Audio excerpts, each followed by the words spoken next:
Podcast de l'article de Ahmed Nagy publié sur l'odj.ma.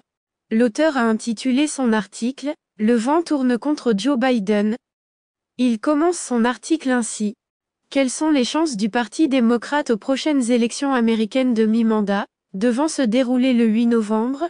La politique étrangère de la Maison-Blanche semble illisible si le Parti républicain venait à contrôler le Congrès. L'Américain décide de son choix électoral en regardant le prix du carburant à la station d'essence, estiment traditionnellement les commentateurs d'outre-Atlantique. À ce sujet, les pays de l'OPEP+ ont infligé un cinglant revers au président Joe Biden en décidant, le 5 octobre, de baisser de 2 millions de barils par jour leur production de pétrole brut. Les États-Unis, qui escomptaient plutôt une hausse de la production, pour baisser les cours sur les marchés internationaux, voit dans la décision de l'OPEP+ un soutien direct à l'effort de guerre russe. L'auteur poursuit son article ainsi. Pour le prince héritier d'Arabie Saoudite et chef du gouvernement, Mohammed Ben Salman, l'occasion était trop belle de régler ses comptes avec le président Joe Biden, qui avait promis de transformer l'Arabie Saoudite en État paria, tout en renforçant ses relations avec la Russie. Pour quelques barils de brut.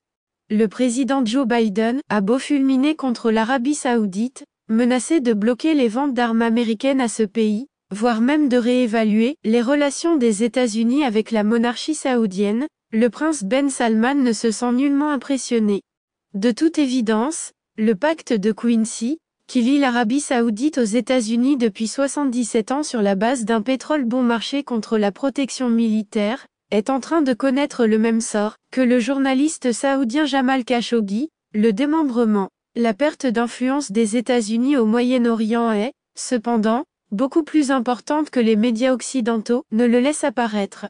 Le 11 octobre, c'était le président des Émirats arabes unis, Cheikh Mohammed Ben Zayed, qui s'est rendu en visite à Moscou où il a rencontré le président russe Vladimir Poutine.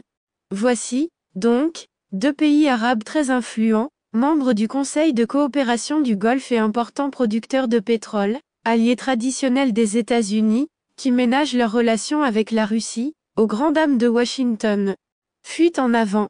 Les soucis du président Biden ne s'arrêtent pas, bien sûr, à la rébellion des alliés arabes traditionnels du Moyen-Orient, qui ont osé privilégier leurs propres intérêts sur ceux de l'oncle Sam. L'auteur précise sa pensée ainsi. Depuis l'attaque contre le pont de Crimée, le 8 octobre, les infrastructures énergétiques et de communication de l'Ukraine, soutenues par l'OTAN, sont systématiquement détruites. Si l'objectif de Washington est de pousser l'armée russe à épuiser ses stocks de missiles de haute précision, ce sont les Ukrainiens qui en font, actuellement, les frais. Le statut de chair à canon des soldats ukrainiens et autres mercenaires étrangers est, d'ailleurs, continuellement confirmé sur les champs de bataille. Après la mise hors service des satellites du réseau Starlink, appartenant au milliardaire américain Elon Musk, rendant totalement sourd et aveugle l'état-major ukrainien, ce sont des vagues humaines qui sont lancées à l'assaut des forces russes, qui reculent dans l'oblast de Kherson, mais en infligeant de lourdes pertes aux assaillants ukrainiens. L'Ukraine passait au moulinet, même en misant sur l'absence d'un minimum de culture militaire chez la majorité de l'opinion publique internationale et l'insipide propagande, diffusée par de pseudo-experts militaires sur les médias occidentaux, Washington peine de plus en plus à occulter l'ampleur des pertes de son allié ukrainien. La démilitarisation de l'Ukraine, c'est-à-dire la destruction pure et simple de ses capacités militaires, promise par le président Poutine est en cours. Ce ne sont pas les 5000 km2 de terrain plat, donc difficiles à défendre, récemment reconquis par l'armée ukrainienne, qui vont y changer quoi que ce soit.